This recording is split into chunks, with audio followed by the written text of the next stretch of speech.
السلام علیکم، میرا نام دانش حسین۔ نئی آڈیو لیک نے مہر تصدیق ثبت کر دی ہے کہ سائفر آیا تھا اور عمران خان کا جو بیانیہ تھا سائفر کو لے کر وہ بالکل بجا تھا۔ اس بات کی تصدیق اب مسلم لیگ نون کے جو رہنما ہیں وہ بھی کرنے لگ گئے ہیں۔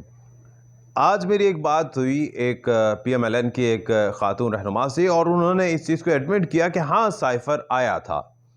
اس میں اب فرق یہ ہے کہ اعتراض یہ ہے کہ عمران خان صاحب اس سائفر کو جو ہے ایگزیجریٹ کر رہے ہیں، جو میں ان کی بات سمجھاؤں، کیونکہ وہ اسی کانٹیکسٹ میں بات کر رہے تھے جو سازش یا مداخلت کا جو ایک نیریٹو تھا اس پر۔ لیکن میں آج آپ کو بتاؤں کہ یہ جو آج انہوں نے ایک ویڈیو جو ہے لیک کی ہے، جس نے بھی بقول عمران خان کے شہباز شریف اور ان کے لوگوں نے کی ہے، انہوں نے یہ سوچا کہ شاید ہم خوشنودی حاصل کر لیں گے اپنے بین الاقوامی آقاؤں کی، لیکن شاید اس کی بھی اب دھجیاں اڑ چکی ہیں اور وہ اس کی قلعی بھی کھل چکی ہے۔ پتہ نہیں ایسے کیا ہوتا ہے، کون سے ایسے ان کے مشیران ہیں جو ان کو مشورہ دیتے ہیں، یہ کچھ اپنے حق میں اچھا کرنے کا سوچ رہے ہوتے ہیں، لیکن انفارچونیٹلی ان کے حق میں برا ہو جاتا ہے اور عمران خان کے حق میں آٹومیٹکلی اچھا ہو جاتا ہے۔ آج بھی بڑے کانفیڈنٹ ہیں۔ اب اس میں دو باتیں بڑی اہم ہیں جو میں آپ کو بتانے جا رہا ہوں۔ پہلی بات تو یہ ہے کہ جی اعظم خان صاحب اس سائفر والی جو آڈیو ہے اس میں بات کر رہے ہیں اور اس میں کہہ رہے ہیں کہ ایمبیسیڈر نے آخر میں لکھا ہے کہ ڈیمارش کریں، تو اس کا مطلب تو یہ ہے کہ سائفر آیا تھا، ایمبیسیڈر نے یہ بھی لکھا کہ ڈیمارش کریں، تو آگے بات کیا رہ گئی؟ یہ تو بیانیہ سچا ثابت ہو گیا۔ میں آپ کو بتاؤں کہ ہمارے ذہنوں میں بھی شکوک و شبہات تھے کہ ہو سکتا ہے کہ سائفر نہ آیا، ہو سکتا ہے کہ اس میں مداخلت یا سازش نہ کی گئی، ہو سکتا ہے کہ پریشر نہ ڈالا گیا ہو۔ ٹھیک ہے، ہم اس کو یہ نہیں کہتے کہ سازش ہوئی ہے، میں بھی یہ سمجھتا ہوں کہ سازش نہیں، مداخلت ہے، جس طرح سے ہمارے دیگر لوگ جو کہہ رہے ہیں۔ لیکن مداخلت بھی کیوں ہے؟ اب عمران خان کی بات تو وہ سچ ثابت ہو گئی۔ اب اس آڈیو سے یہ تاثر دینے کی کوشش کی جا رہی تھی کہ سائفر صرف ایک ڈرامہ ہے، عمران خان اور ان کے لوگوں نے ڈرامہ رچایا، کوئی سائفر نہیں آیا، امریکہ نے کوئی مداخلت نہیں کیا، کسی بھی اور ملک نے کوئی مداخلت نہیں کی ہے۔ اور یہاں اب آپ کے لیے آپ کو میں بتاؤں کہ ہمارے جو بین الاقوامی ریلیشن شپ ہے، بین الاقوامی تعلقات ہیں، اس کے لیے بڑے خطرناک ثابت ہوگی۔ ٹھیک ہے، عمران خان صاحب کا جو نیریٹو ہے وہ بھی سازگار نہیں ہے، وہ بھی خطرناک ہے، لیکن چونکہ وہ سچ ہے، لیکن یہاں پر تو یہ تاثر دیا جا رہا ہے جناب کہ خان صاحب جو ہیں وہ اس چیز کو کھیلنا چاہ رہے ہیں، اس چیز پر کھیلنا چاہ رہے ہیں۔ دیکھیں اب اس ویڈیو میں صاف پتہ چل رہا ہے خان صاحب نے جو کھیلنے کی بات کی ہے، خان صاحب نے کھیلنے کی بات اس طرح سے کی ہے کہ ابھی ہم اس کو سیاسی نیریٹو کو اس طرح سے لے کر جائیں گے کہ ہم اس ملک کا نام نہیں لیں گے، اور ایسے ہی ہوا۔ عمران خان نے پہلے نام نہیں لیا،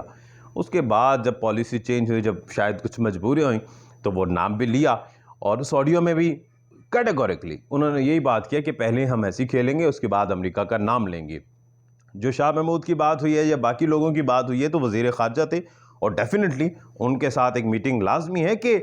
how to deal with this situation, وہ لازم و ملزوم تھا، اور اسی حساب سے انہوں نے ٹیکل کیا اور وہ دیکھا۔ تو یہ تو بلکہ انہوں نے فائدہ کر دیا ایک بار پھر سے،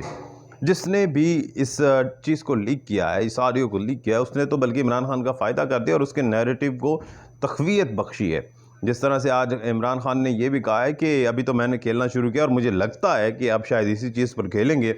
اور یہ زور دیا جائے گا کہ اب اس سائفر کو پبلک کیا جائے، ایک پبلک ڈاکومنٹ بنایا جائے تاکہ لوگوں کو پتہ چلے کہ در حقیقت وہ بات کیا تھی۔ اب دوسری چیز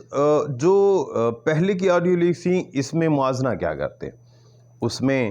کسی عوامی مفاد کی چیز کی کوئی نفی نہیں کی گئی، جس طرح سے صحت کارڈ کی نفی گئی ہے، کسی کے داماد کو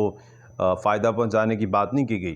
اس میں تو سمپل یہی بات کی ہے، بھائی سائفر ہے، اب اس سے ڈیل کیسے کرنا ہے، کس طرح سے نمٹنا ہے، کس طرح سے بھنور سے نکلنا ہے، اور وہ کسی پارٹی کا نہیں تھا، وہ ہماری اسٹیٹ کا تھا، ہماری ریاست کا تھا، ملک خدا داد پاکستان کا تھا، جس کو مذاق بنا کے رکھ دیا گیا ہے۔ اور اب یہ کہہ رہے ہیں، سننے میں آ رہا ہے کہ پارٹ 2 آ رہا ہے، تو میرے خیال سے پارٹ 2 سے بھی اندازہ ہو جائے گا، چراغ سب کے بجھیں گے، ہوا کسی کی نہیں، لیکن ایٹ دا اینڈ وہی بچے گا جس کا ایمان پختہ ہوگا۔ وہ ہے نا شاکر شجابادی کا ایک شعر، بلکہ وہ مریم نواز صاحبہ نے بھی کوٹ کیا تھا کہ تو ڈیوا بال کے رکھ ہوا جانے خدا جانے، تو اب ڈیوا جناب اسی کا ہی جلتا رہے گا، یعنی کہ چراغ اسی کا جلتا رہے گا، جس کو یقین ہوگا، جو سچا ہوگا۔ باقی ہوا تو کسی کی نہیں ہے جناب، باقی سب کے دیے مجھے لگتا ہے کہ بجھ جائیں گے. اور یہ تو بڑا اچھا ہوا یہ آڈیو آئی ہے، لیکن اس آڈیو نے عمران خان کے بیانیوں کو اور سٹرونگ کیا ہے. اور میں یہاں ایڈمٹ کر رہا ہوں دوبارہ سے کہ میرے ذہن میں بھی شکوک و شبہات ہے کہ ہو سکتا ہے یہ ایک پولیٹیکل سٹنٹ ہو، لیکن اس آڈیو نے تو ثابت کر دیا کہ پولیٹیکل سٹنٹ نہیں تھا. اللہ نگہبان.